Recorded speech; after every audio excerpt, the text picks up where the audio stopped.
이 시간 함께 나누실 하나님 말씀 신약성경 사도행전 5장 1절에서 6절까지 말씀입니다.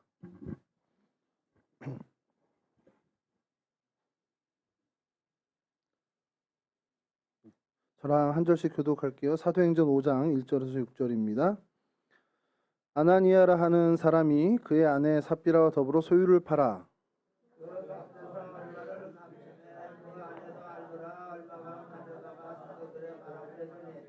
베드로가 이르되 아나니아야 어찌하여 사탄이 내 마음에 가득하여 네가 성령을 속이고 땅값 얼마를 감추었느냐.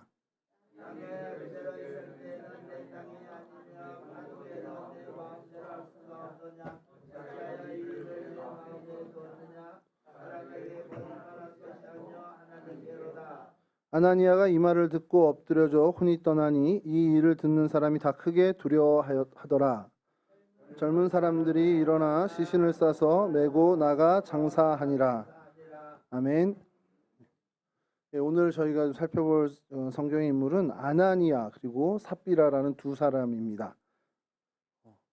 여기서 소리가 계속 나고 있는데요. 이게 여기서 나는 건지 저기서 나는 건지 모르겠는데 한번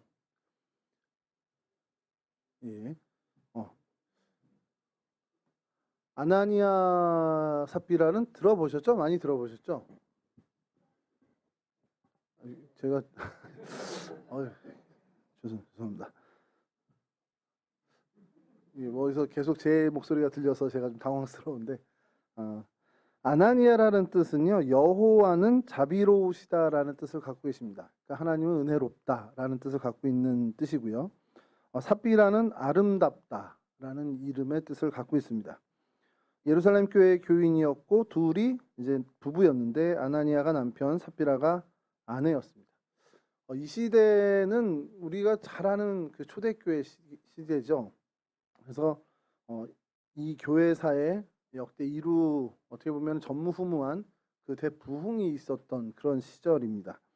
성령 하나님의 역사가 그냥 눈앞에 보이고 성령의 감화 감동으로 인해서 또 그 위로와 치유와 회복의 사역이 아주 뜨겁게 임했던 시절입니다.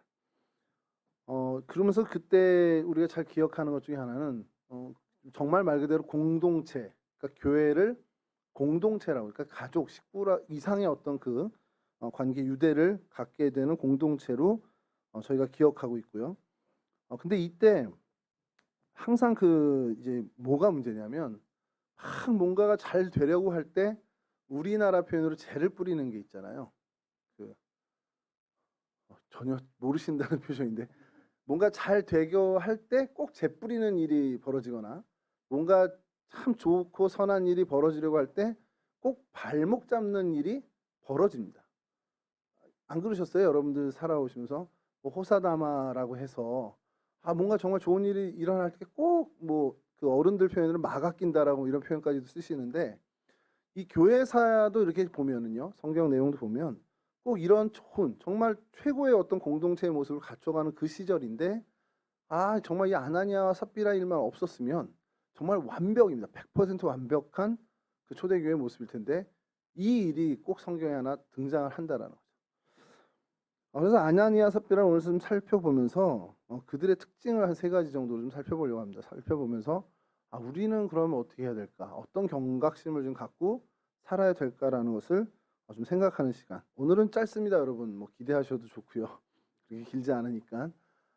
대신에 좀 제가 전에도 한번 말씀드렸지만 성경에 우리가 긍정적인 인물을 살필 때와 부정적인 인물을 살필 때는 좀 우리 마음가짐이 좀 달라야 될 거예요. 긍정적인 인물은 어차피 거기까지 못 가지만 그래도 방향을 제시해 줬으니까 우리 이렇게 좀 저기까지 가야 되는 그 방향을 놓치지 말고 가자 이렇게 하면 좋은데 부정적인 사람은요 진짜 자칫 잘못하면 이 사람들이 의도적으로 나빠야지 내가 정말 삐뚤어질 테야 이러고 간 게 아니란 말이에요. 나름대로 하나님을 향한 나름대로 신앙에 대한 열정이 있었던 사람들이 꽤 있습니다. 나름대로 잘 살려고 했던 사람들인데 어떤 순간에 뭐 하나 길을 잘못 택하고 선택을 잘못해서 저희 이런 어떤 오명을 쓰게 된 사람들이 대다수입니다. 아나니아 삽비라가 여러분 처음에 의도했던 오늘 우리 본문에 읽었지만 처음에 의도했던 일이 나쁜 일입니까? 내가 하나님께 이렇게 드리겠습니다 한 그 마음이 나쁜 마음인가요?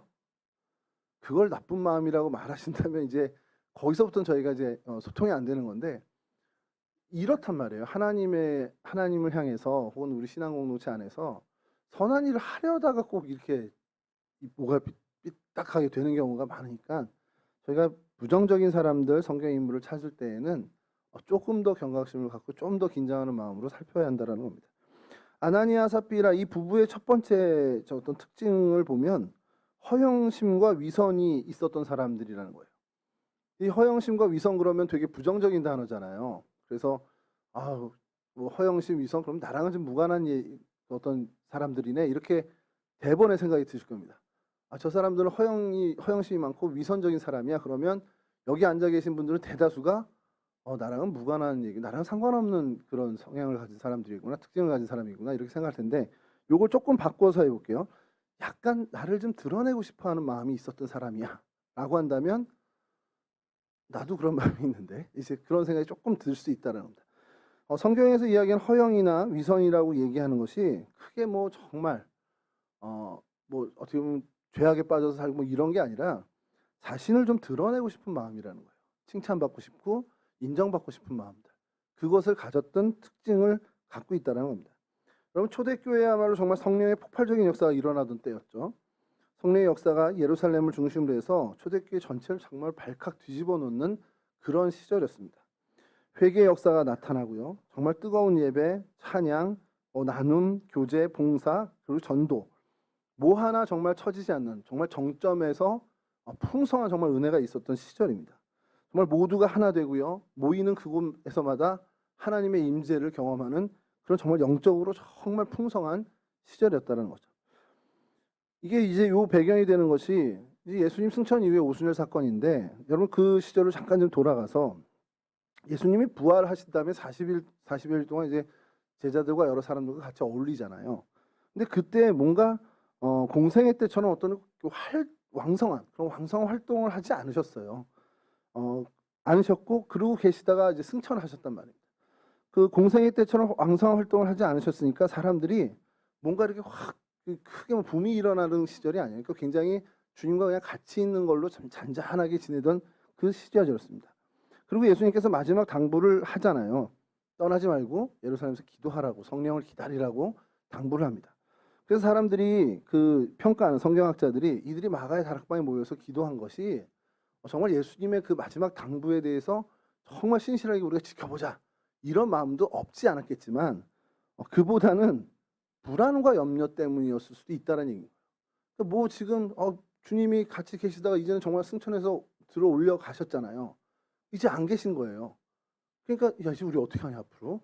그래서 그 정말 불안한 마음과 그 염려되는 마음 때문에 그들이 거기서 모여서 더 간절하게 기도했을 수도 있다라는 성경학자들의 해석이 있는데요. 그게 저는 전혀 근거 없는 거라고 생각 안 합니다. 주님과 그래서 어떻게 부활하셨잖아요. 얼마나 감격스럽습니까? 주님이 돌아가셨다가 죽음을 이기고 살아났는데 뭔가 거기서 큰 동력을 주시지는 않고 그리고서는 계시다가 그냥 하늘로 가버리셨단 말이에요. 그럼 남기신 말씀은 예루살렘 떠나지 말고 성령을 기다려라. 이 얘기만 하고 가셨어요. 그 말씀을 지키는 것도 중요하지만 그들에게 있는 앞으로 어떻게 해야 되지? 미래에 대한 불안과 염려 이것으로 인해서 그들이 더 모여서 기도하게 된다는 거죠.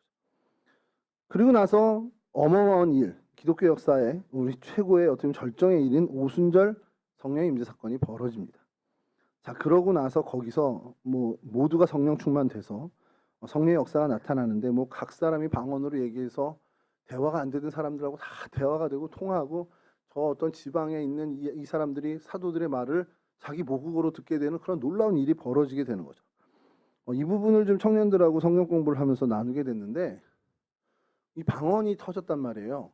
저희는 그렇게 하는데 오늘날 우리가 이제 신앙생활을 하면서 방언의 은사를 받는 그 방언과는 어쨌든 기술하는 성경에서 얘기하는 내용이 좀 생소한 거예요. 청년들이 읽을 때 자기들이 알고 있는 방언은 못 알아듣는 언어로 막 이렇게 하는 거잖아요.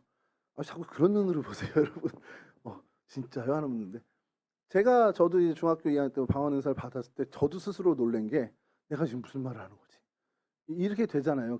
근데 그게 저희는 이제 방언의 은사로 딱 고정되어 있는데 이 사도행전에 나타난 오순절 사건의 방언의 은사는 전혀 우리가 알고 있는 방언과는 다른 모습이라는 거예요.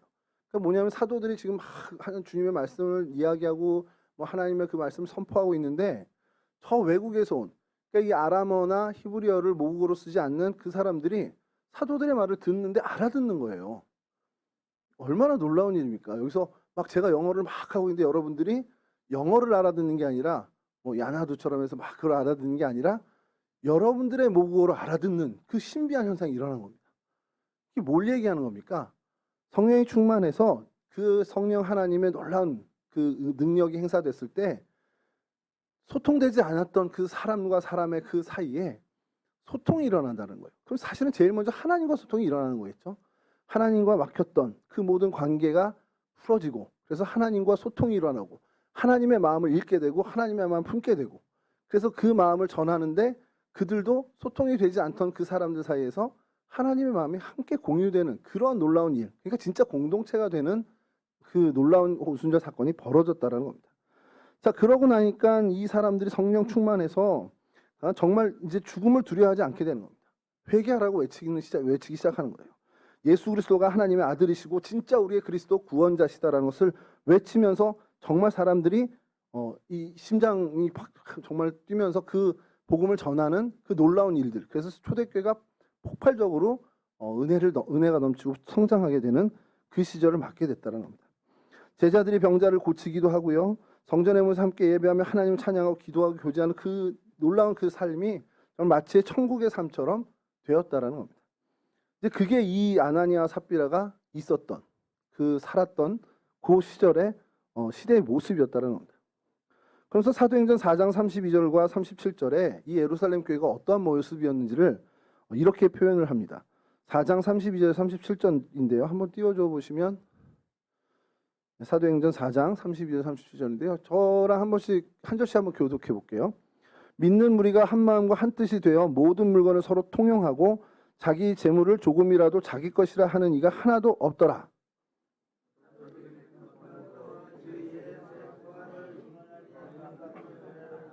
그 중에 가난한 사람이 없으니 이는 밭과 집 있는 자는 팔아 그 판 것의 값을 가져다가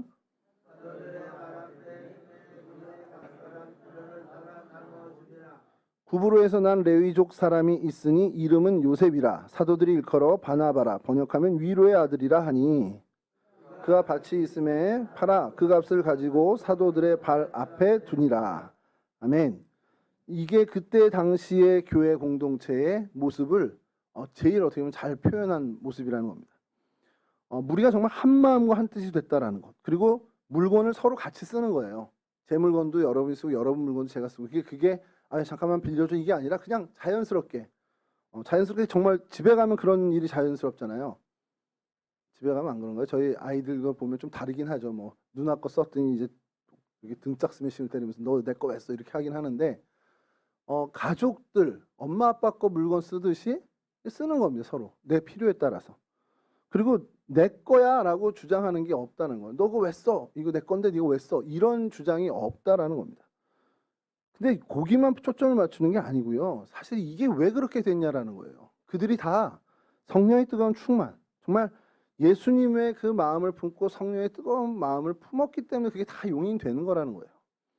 그거를 빼고서 네 거 내 거 없이 살자 그러면 뭐죠? 공산주의가 되는 겁니다.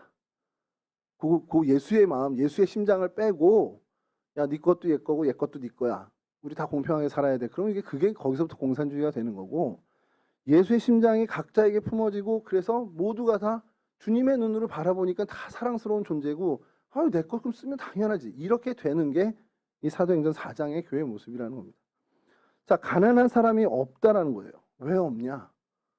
이 공산주의가 이거를 보고서 시작하는 건데 사실 가난한 사람이 없어 우리 중에.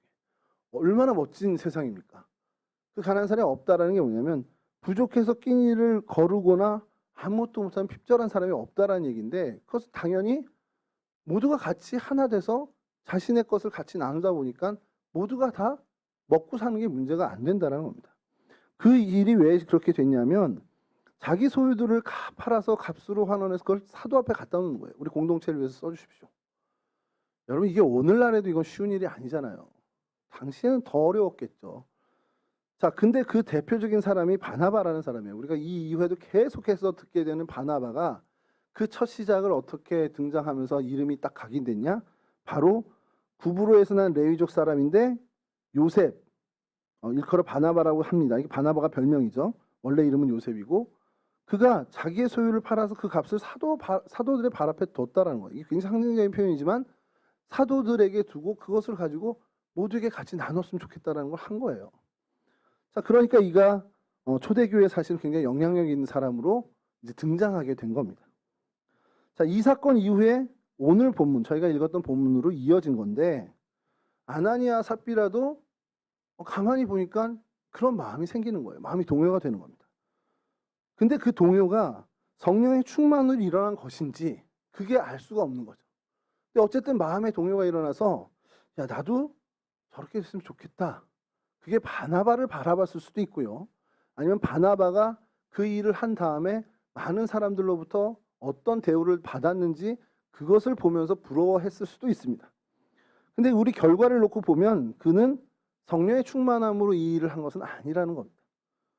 칭찬받고 싶었는지 모르고 또 인정받고 싶었는지 잘 모르지만 그리고 함께하는 여러 사람들이 이 아나니아와 삽비라를 어떻게 이렇게 뭐 추앙을 했는지 모르지만 여하튼 그가 이것을 결단하게 돼요. 근데 아까도 말씀드린 것처럼 허영과 위선이라는 그 마음, 자기를 드러내고 싶은 마음이 본질의 마음이 아니었겠냐라는 겁니다. 그래서 자기의 밭을 팔아서 가져오겠다고 헌 비슷하게 얘기를 한 거죠.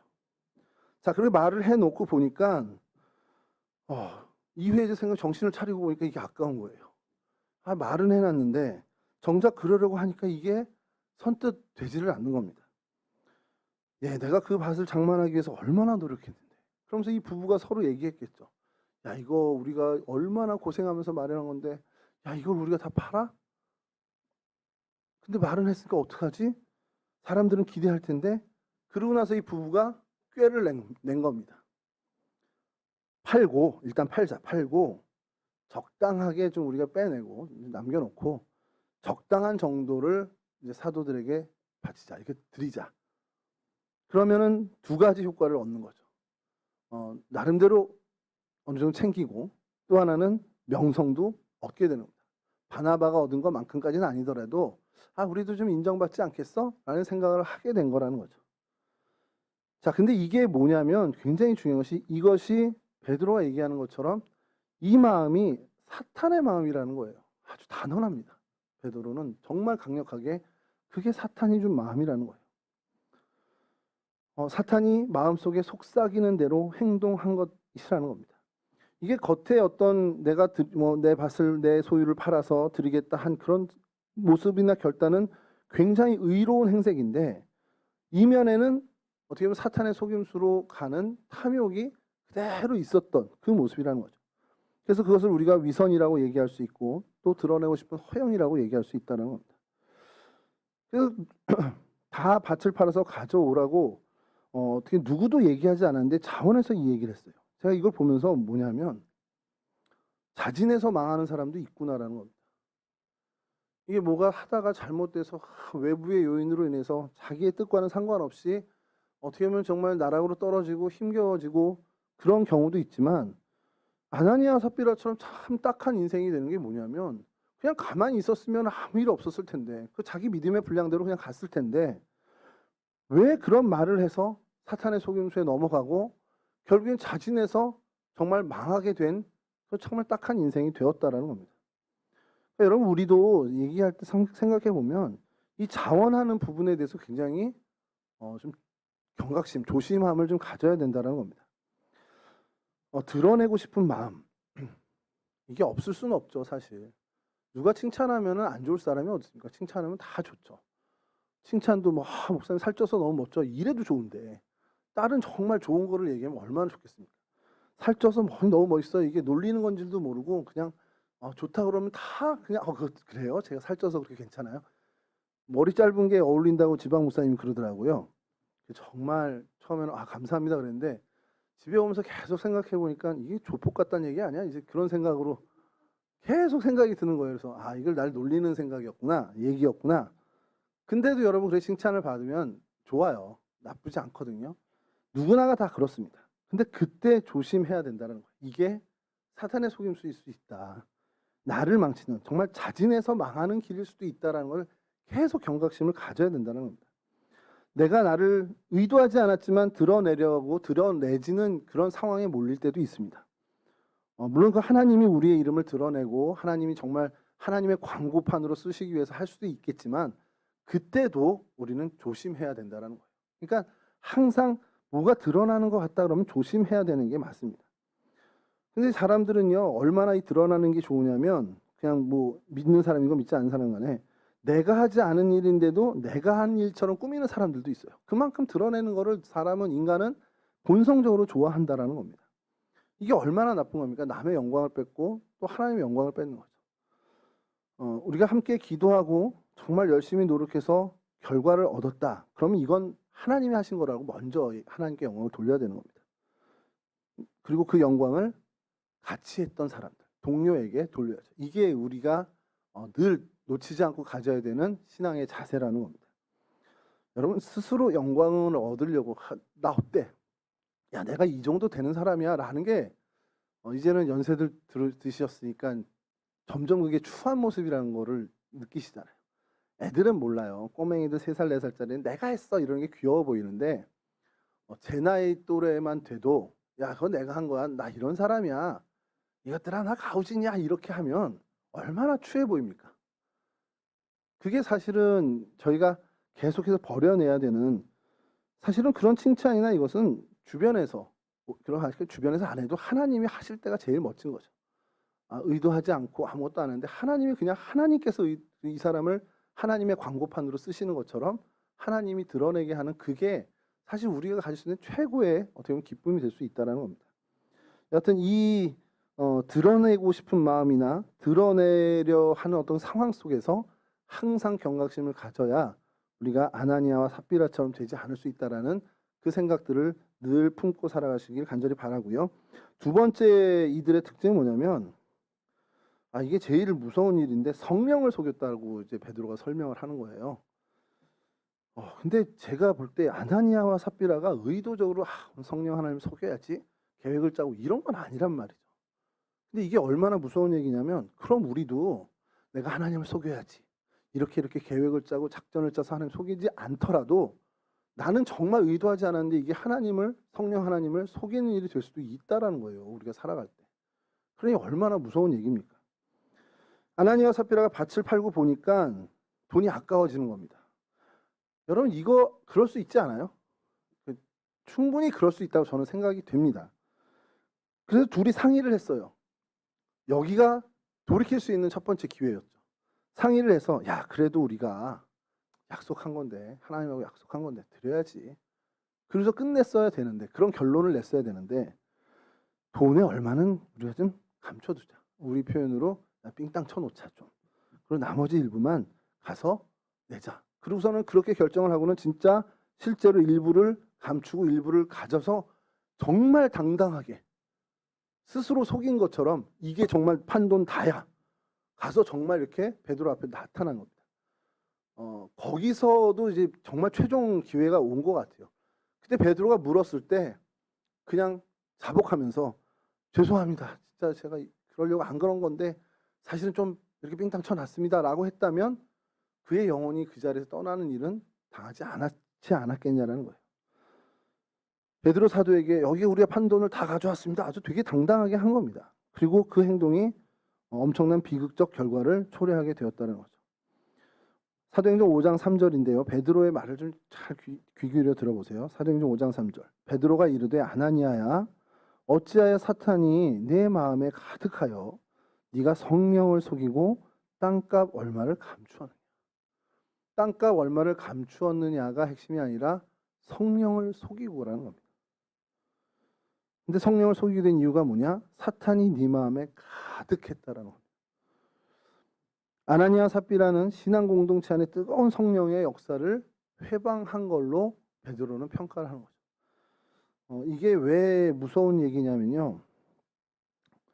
이때가 말씀드린 것처럼 성령의 역사가 정말 왕성하게 일어나는 정말 성령의 역사가 크게 나는 공동체가 막 일구어져 가고 그 공동체 행보가 성령 하나님과 깊은 동행을 하면서 정말 가는 그때 그걸 재뿌리고 망치는 행위를 했다라는 거예요. 이 목회자인 베드로에게 이러한 일이 벌어졌을 때 베드로가 마음이 좋겠습니까? 베드로의 마음도 확 상하고 어떻게 목회 동력이 확 떨어지는 일이 됐을 수도 있어요. 그 탄식으로 이 아나니아에게 하소연하는 걸 수도 있습니다. 어찌하여 사탄이 네 마음에 가득하냐. 얼마나 여러분 그 마음에 상해함이 있으면 그 아나니아에게 그 목회자 베드로가 야, 너 어떻게 네 마음에 그렇게 사탄이 가득하냐? 여러분 요즘 이 시대에 제가 누군가에게 청년 누군가에게 야, 너 이렇게 마음에 사탄이 가득하냐? 이 얘기 들으면 그 청년이 교회 나오겠습니까? 뭐 교회 안 나오는 걸 떠나서 어떻게든 저를 해코지 하겠죠. 목사님은 배에 왜 이렇게 지방이 가득해요? 뭐 이렇게 할 수도 있겠지만 그러니까 가만히 안 있을 거예요. 그런 얘기 들으면 사탄이 가득해요? 목사님 살이 가득합니다. 뭐 이렇게. 그러니까 이게 관계가 깨지는 얘기 정도의 수준이잖아요. 근데 베드로가 얼마나 마음이 상했으면 그렇게까지 얘기하겠냐는 거예요. 여러분 아나니아 마음속에 베드로가 얘기한 것처럼 사탄이 가득한 건지 모르지만 어쨌든 사탄이 주는 어그러진 마음, 왜곡된 마음, 공동체를 어떻게 보면은 이렇게 좀 회방하는 마음이 들어가게 된 거라는 겁니다. 그러면서 5장 4절에 이어지는 5장 4절에 어찌하여 이 일을 내 마음에 두었느냐 사람에게 거짓말한 것이 아니요 하나님에게로다. 너 나 속인 게 아니고 너 하나님 속인 거야. 이게 정말 베드로의 한탄입니다. 그리고 나서 그 자리에 엎드려 죽게 되었죠. 여러분 굉장히 딱한 상황 아닙니까? 이게 근데 이게 겁나는 게 나도 이럴 수 있구나라는 걸 우리가 생각해야 된다는 거예요. 물론 이렇게 엎드려서 바로 죽고 그러진 않겠지만 나도 부지부식간에 하나님을 속일 수 있는 가능성이 있구나. 우리가 정말 우리가 교회 공동체 안에서 정말 뜨거운 성령 역사가 일어날 때 내가 그것을 같이 기뻐하고 같이 뭐 이렇게 하지 않고 사탄에게 노출되면 그 성령의 역사 모두가 기뻐하면 모두가 성령의 뜨거운 역사에서 감사하며 같이 한 자리로 막 한 목표를 향해 가는데 그거에 재뿌리는 사람이 될 수 있고 그것을 정말 발목 잡는 사람이 그들의 마음을 확 떨어뜨리는 찬물 껴는 사람이 될 수도 있겠구나라는 것을 정말 경계하고 살아야 된다는 겁니다. 이후에 이어지는 사건이 어떻게 됐냐. 사도행전 5장 7절에서 10절인데 이건 제가 좀 읽어드릴게요. 3시간쯤 지났습니다. 3시간쯤 지나 그의 아내가 그에게 일어난 일을 알지 못하고 들어오니 베드로가 이르되 그 땅 판값이 이것뿐이냐 내게 말하라 하니 이르되 네 이것뿐이니라 하더라. 베드로가 이르되 너희가 어찌 함께 꾀하여 주의 영을 시험하려 하느냐. 보라 내 남편을 장사하고 오는 사람들의 발이 문 앞에 이르렀으니 또 너를 메어 내가리라 하니. 그래서 10절에 이렇게 끝납니다. 곧 그가 베드로의 발 앞에 엎드려져 혼이 떠나는지라 젊은 사람들이 들어와 죽은 것을 보고 메어다가 그의 남편 곁에 장사하니. 3시간쯤 후에 그의 아내 삽비라가 들어왔고요. 베드로가 똑같은 질문을 하는 겁니다. 그 땅 판값이 이것뿐이냐? 회개의 기회를 주는 겁니다. 눈치가 좀 있었다면 어떻게 하셨어요? 사실 이거 다는 아니에요. 그러고서는 회개했으면 되는데 베드로가 이미 그 땅이 어떤 땅인지 알고 있고 그 값이 얼마인지 알고 있다라는 겁니다. 그래서 그 땅이 이 땅이냐 묻고 이게 그 판돈이냐 묻는 거죠. 어떤 땅을 어떻게 했는지 정말 그들이 어떻게 약속을 했는지까지도 정말 상세히 다 알고 있는 겁니다. 그러면서 그거를 나 이미 알고 있어라는 것을 드러내면서 한번 회개의 기회를 진짜 크게 주는 것이죠. 그랬더니 똑같은 거짓말을 하게 됩니다. 예, 이것뿐이에요. 그러니까 베드로가 호통을 치는 거죠. 그리고 결국 아나니아와 삽비라가 같은 날에 모두 죽음을 맞이하게 된 겁니다. 3시간 차이로요. 이거 얘기했더니 예전에 청년들이 읽다가 정말 제가 청년들의 그 기발한 생각에 감탄할 때가 있는 게 목사님 죽고 나서 바로 장사시네요. 입관도 해야 되고 위로예배 조문도 가야 되고 하는데 그런 것도 없이 이렇게 해요. 그러니까 저도 그 얘기 듣고 나니까 야 이게 어떤 절차가 있었겠지. 내가 한번 주석을 찾아볼게. 그래서 그 이후에 찾았는데 아무도 시원하게 답을 해주지 않더라고요. 물론 이제 장사를 하려고 데려다 놓은 걸 수도 있습니다. 어디 과정을 시작하는 것을 얘기하는 걸 수도 있습니다. 여하튼 그런 이제 뭐 관점이 여기의 핵심은 아니고, 같은 날 거짓 영에 같이 사로잡혀서 결국 같이 망하게 된 부부를 오늘 우리가 본 거라는 거죠. 여러분, 이게 정말 책임감을 가져야 되는 것이, 내 가족, 그리고 나와 가까이 있는, 그게 가족이 아니더라도 그 사람에 대한 우리가 정말 무한 책임을 가져야 되는 것. 우리 둘이 얘기하고 도모하는 것, 그것도 교회 공동체 안에서 정말 신앙으로 같이 관계 맺은 이 둘이 도모하는 게 사단의 꼬임에 같이 넘어가서 같이 도모했다. 한 명이라도 정신 차려야 된다는 거예요. 한 명이라도 정신 차려서, 야, 그건 좀 아니지 않을까? 다시 생각해보자.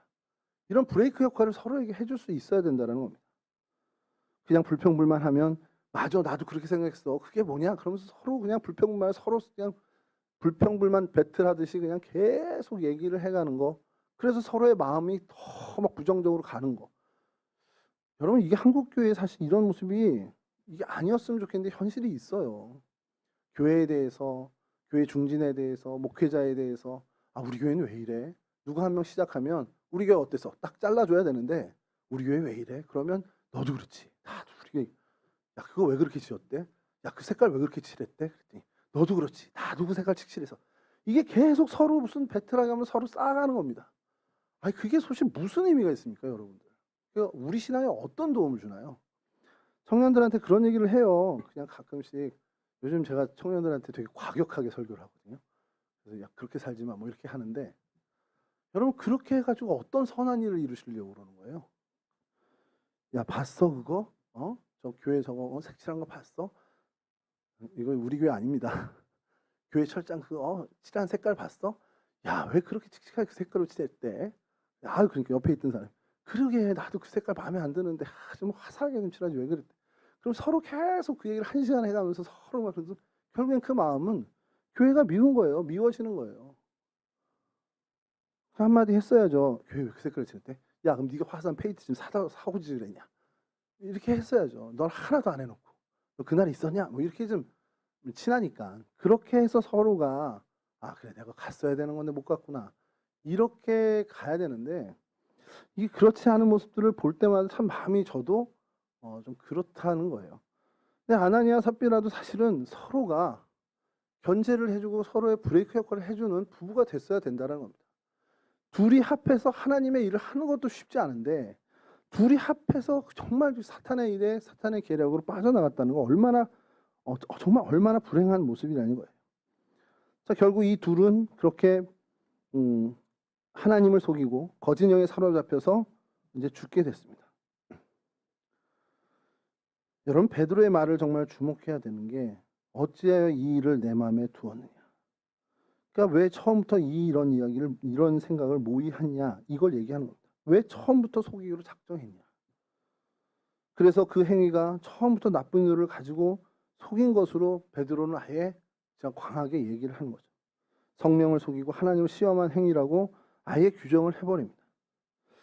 여러분, 우리가 이런 부분에 있어서 하나님 앞에 늘 정직해야 된다는 거예요. 요한복음 8장 44절에 이런 말씀이 있습니다. 너희는 너희 아비 마귀에게서 났으니 너희 아비의 욕심대로 너희도 행하고자 하느니라. 그는 처음부터 살인한 자요, 진리가 그 속에 없으므로 진리에 서지 못하고 거짓을 말할 때마다 제 것으로 말하니 이는 그가 거짓말장이요 거짓의 아비가 되었습니다.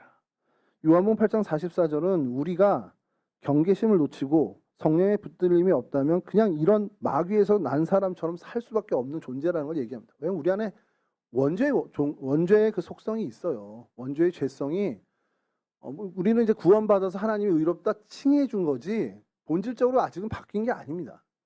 원죄의 속성이 우리 안에 있기 때문에 우리가 끊임없이 하나님을 붙잡는 노력이 없다면 그냥 가만히 편한 대로 있으면 우리는 하나님으로부터 멀어질 수밖에 없고 마귀의 도구가 될 수밖에 없는 존재들이라는 겁니다. 그러니까 계속해서 우리는 나를 쳐서 정말 내 십자가를 지고 하나님 앞에 나가는데 정말 열심을 해야 된다는 것이죠. 하나님 앞에 서원한 것이 혹시 있다면 그것을 지키는 사람이 돼야 된다. 이게 물질만 얘기하는 게 아닙니다. 이 얘기하면은, 뭐 우리 11조 하기로 한 거 내가 그럼 지켜야 돼, 건축 헌금 하기로 한 거 내가 해야 돼, 이런 식으로 자꾸 오해를 하시는데, 좀 제가 예를 들면, 내년엔 교사 해야죠. 이 얘기 하셨잖아요. 하셔야 됩니다. 그냥 지나가는 말로 아유 목사님 하도 귀찮게 하니까 그냥 한다 그랬어. 성가대장님이 자꾸 붙잡아가지고 그냥 알았어요 내년에 할게요 했어. 물론 이제 그걸 하나님이 너 나랑 약속해서 아닐 수도 있지만 우리가 말을 한마디 한 거에 대해서 굉장히 무게감을 갖고 살아야 된다는 거예요. 내가 했던 얘기. 그래? 내년에 내가 그럼 여기서 계속 교사 봉사를 하기로 했어? 그 얘기를 내가 했지. 그럼 나 어떻게든 해보고 노력해. 근데 하다가 안 될 수 있잖아요. 뭐 직장 일이. 그러면 그때야 다시 얘기해야죠. 근데 그런 일들을 정말 가볍게 뭐 서원은 아니니까 뭐 가볍게 해야지. 이런 게 몸에 배면 안 된다는 겁니다. 교회에서 어떤 우리 생활을 할 때 여러분 그런 거 있어요. 내 꼭 갈게 라고 하는 분이 있어요. 목사님 내가 꼭 갈게요. 그러면 정말 그분은 꼭 오는 게 믿겨지는 분이 있습니다. 청년들 중 그래요. 수련회 참석할래? 그랬더니 참석해야죠. 그럼 얘는 온다. 그게 그냥 마음에 와닿는 친구가 있어요. 근데 갈게요 그랬는데 진짜 올까? 이런 생각이 드는 친구가 있습니다. 이게 왜 그렇게 되겠습니까, 여러분? 뭐 5년이면 5년, 6년이면 10년이면 10년 봐온 거예요. 그 데이터가 축적돼서 제 안에서 제가 저렇게 얘기하고 안 온 적이 훨씬 많지 않아? 그렇게 되면 신뢰를 못 하는 겁니다. 근데 온다고 그랬으면 항상 오고 못 온다고 그러면 진짜 못 오고 하는 그것을 이게 축적하면 쟤는 정말 그 말하는 대로 해. 여러분들 사람도 그렇게 보는데 하나님은 어떻게 했냐는 거예요. 이게 물질에만 연관되는 게 아니고요. 하나님의 일을 할 때도 하나님 앞에서 생활하는 것도 사실은 이게 우리가 입술을 정말 조심해야 된다는 겁니다. 이러쿵저러쿵 거짓말로 둘러대는 거 우리 이제는 안 해야 됩니다. 할 수 있으면 하고 못한다 그러면 죄송해요 못합니다. 이렇게 하고 정말 어떻게 보면 그런 면에서의 정직함을 우리가 몸에 붙이는 일에 최선을 다해야 한다는 거죠. 제일 좋은 말 있잖아요. 노력해볼게. 최선을 다해볼게. 그리고 진짜 최선 다하는 겁니다. 그래서 못 올 수도 있고 못할 수도 있죠. 그걸 갖고 뭐라 그러는 사람 없고 그거 갖고 하나님이 뭐라 그러시지도 않습니다. 자, 세 번째 특징은요. 여러분 우리 인류 최초의 살인자 그럼 누구죠? 수요예배 오시는 정도면 그 정도는 얘기할 수 있어야 되는데 가인인데 이제 주님의 승천 이후 오순절 사건 이후 이제 교회가 탄생됐잖아요. 이 교회의 탄생, 신앙 공동체 안에 최초의 범죄자가 누구냐 그러면 아나니아와 삽비라입니다. 그래서 이거를 어느 분이 되게 정리를 잘 해놨어요. 하나님은 첫 범죄에 대해서 되게 냉정하신다.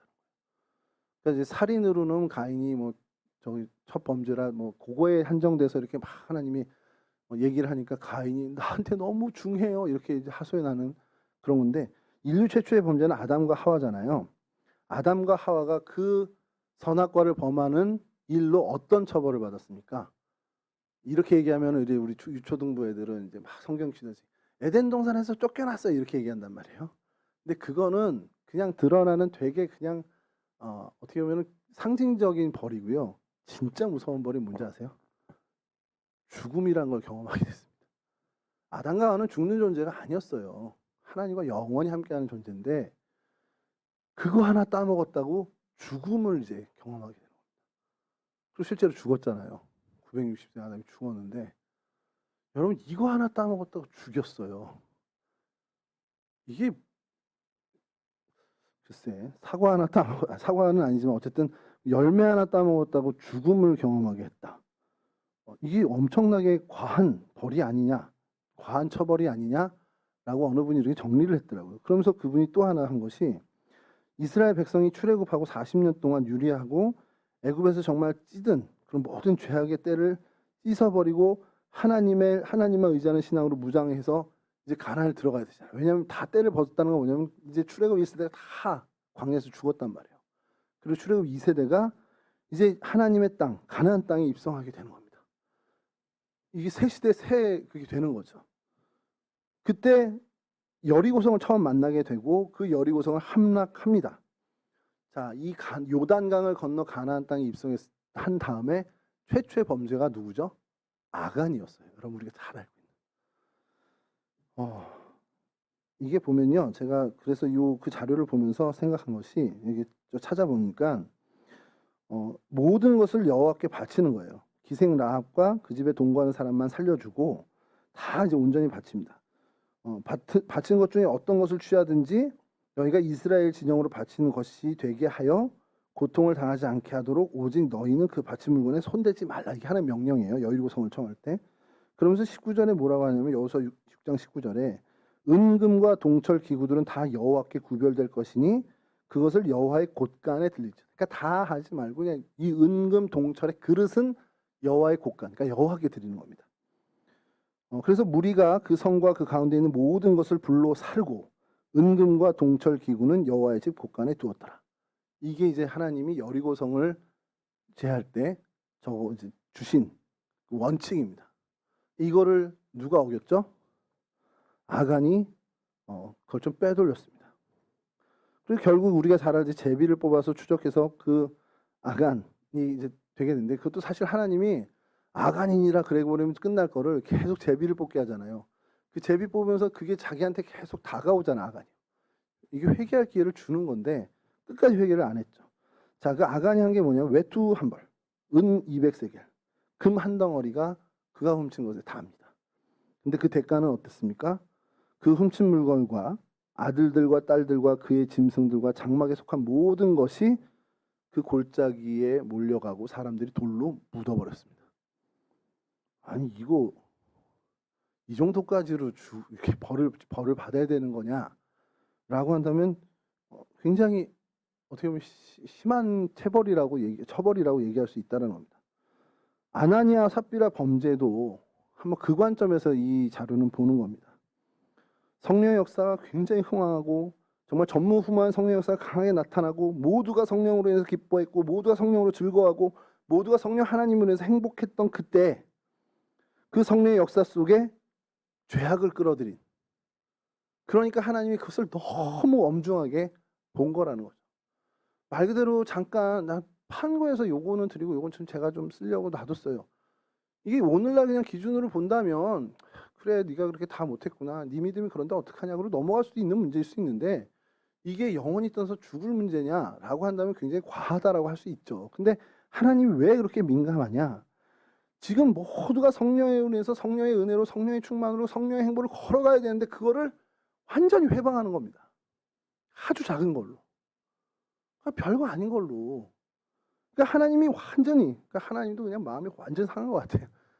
그러니까 하나님이 정말 엄중하게 과하게 이 죄를 다루신다라는 겁니다. 하나님이 아끼는 것이 있습니다. 공동체고 하나님이 아끼시는 것이 하나님의 사람입니다. 그러니까 하나님의 사람 아담과 하와를 얼마나 아꼈으며, 그리고 하나님이 정말 이스라엘 공동체를 얼마나 아끼고 또 하나님이 성령의 역사를 얼마나 소중히 여겼으면 그것을 파괴하는 정말 그 작은 것들, 정말 아주 작은 구멍 같은 거지만 그것을 하나님은 정말 과하고 지나칠 정도로 엄중하게 문책하고 다스린다는 겁니다. 오늘 저희가 하나 더 본 것이 아나니아와 삽비라의 이 모습과 바나바, 바로 직전에 있었던 바나바의 모습이 완전히 대조적인 모습을 보여주고 있죠. 어떻게 보면 착하고 성령과 믿음이 충만한 바나바와 그것과 달리 정말 딱한 인생이 되어버린 정말 저주의 대명사가 되어버린 아나니아와 삽비라의 모습은 자원했습니다. 그 판 것을 사도 앞에 가져다 놨습니다. 거기서 얼마일지 모르지만 그게 좀 큰 돈이라고 생각 안 해요. 아주 작은 것, 요만큼 내 것으로 삼았던 것과 아닌 것의 차이예요. 이 둘의 차이는 그렇게 크지 않습니다. 어떻게 보면. 근데 그것이 역사의 교회의 어떤 하나님의 평가에 천지차, 정말 하늘과 땅 차이를 만들어냈다는 것이죠. 여러분 이제 말씀 마칠게요. 여러분 우리가 앞에 말씀드린 뭐 허영과 위선 뭐 드러내는 거 좀 우리가 좀 경계해야 된다. 이것도 되게 중요한 거고요. 또 성령의 어떤 그 역사에 대해서 우리가 하는 거 중요한데 이 부분에 대해서 성령의 역사가 충만한 곳에 성령을 방해하는 걸림돌이 되지 않아야 된다는 것은 정말 여러분 제가 강조해도 지나치지 않은 겁니다. 이게 목회를 저도 올해는 안 했습니다. 많이 안 했지만 목회를 하면서 제일 가슴 아프고 안타깝고 하는 일들을 경험하게 되는 것이 뭐냐면 야 이거 성령의 정말 충만한 역사인 저도 느낄 정도로, 그러니까 이 신앙이 별로 좋지도 않고 목회 경험도 많지 않은 제가 야 이건 하나님 하시는 거구나 이런 확신이 있는 그런 일에 정말 모두가 같이 함께 기뻐하고 하나님 찬양해야 되는데 꼭 발생하는 일이 생겨요. 그 찬물 끼얹고 뭔가 모르게 사람들의 마음을 막 끌어내리고, 여러분 이게 하나님이 정말 좋지 않게 본다라는 것을 느낍니다. 아주 확신할 정도로. 그래서 어느 정도까지 그 마음이 상하냐면, 저분 위해서 내가 오늘 밤 기도해야 되겠구나, 그런 생각이 들 정도로 그런 일이 벌어져요. 교회 안에서 항상 그런 일이 벌어지더라고요. 그래서 여러분, 그게 내가 안 되기 위해서 정말 내가 이거 하나님 역사인가, 이거 성령의 역사인가, 항상 그것을 경각심을 갖고 봐야 됩니다. 야, 이 즐거운 일, 근데 이게요, 하다 보면 정말 아무것도 아닌 관계에서 저 사람이 나한테 한마디 한 것 때문에 마음이 상해서 에이 저것들 다 망해버려라 이러면서 이런 마음이 생길 때가 있는데, 그거 이겨내야 된다는 겁니다. 그게 우리 신앙의 힘으로 이겨내야 된다는 거죠. 여러분, 성령 하나님의 역사가 충만한 곳에 내가 정말 부정적인 발언으로 찬물을 끼얹지 않는지, 이건 매일매일 경계해야 되고요. 성령님께서 많은 사람들을 감동하셔서 이룬 성령의 일을 내가 평가절하면서 폄하하고 다니지 않는지, 그것도 계속해서 나를 점검해야 합니다. 그리고 심지어 성령께서 다른 사람들을 사용하셔서 이루신 그 일들을 비난하고 힐난하고 다니는 내 모습은 없는지 정말 자신을 살펴야 된다는 거죠. 다른 사람을 통해 이루신 일뿐만 아니라 나를 통해서 이루신 일도 있습니다. 그것에 대해서 내가 부정적이거나 폄하하거나 비방하는 태도를 갖진 않는지. 그러니까 이게 얼마나 좀 아이러니하냐면, 나를 통해서 이루신 일에도 그렇게 자세를 갖는 사람이 있어요. 자기 자신을 통해서 하나님이 그렇게 역사하셨는데 겸손을 떨려고 하는 건지 모르겠지만, 에이 그건 뭐 아무것도 아니야, 그게 무슨 의미가 있어, 이런 식으로 완전히 평가절을 해버리는 경우도 있더라는 겁니다. 여러분, 이거 조심해야 됩니다. 성령 하나님께서 우리의 마음을 보시고 우리 입술에 귀를 기울이세요. 요즘 제가 계속 맴도는 게 뭐였냐면, 하나님이 이제 광야의 백성들에게 너 말한 대로 내가 그렇게 이루어줄게, 이 불평불만하니까 하나님이 얼마나 짜증이 나셨으면, 그래 너 네 입술로 말한 대로 내가 그렇게 해줄게, 그래서 가나안에 못 들어가게 하시잖아요. 조심하셔야 됩니다. 예, 여러분, 우리의 마음을 정말 잘 점검하시고요, 입술을 점검하시고 입술을 지켜나가는, 특별히 마음에서 나오는 거니까 사실 마음을 지키는데 최선을 다했으면 좋겠습니다. 잠언 4장 23절을 읽어드리면서 마치겠습니다. 모든 지킬 만한 것 중에 더욱 내 마음을 지키라, 생명의 근원이 이에서 남이니라. 찬송하고 마치도록 하겠습니다. 380장입니다.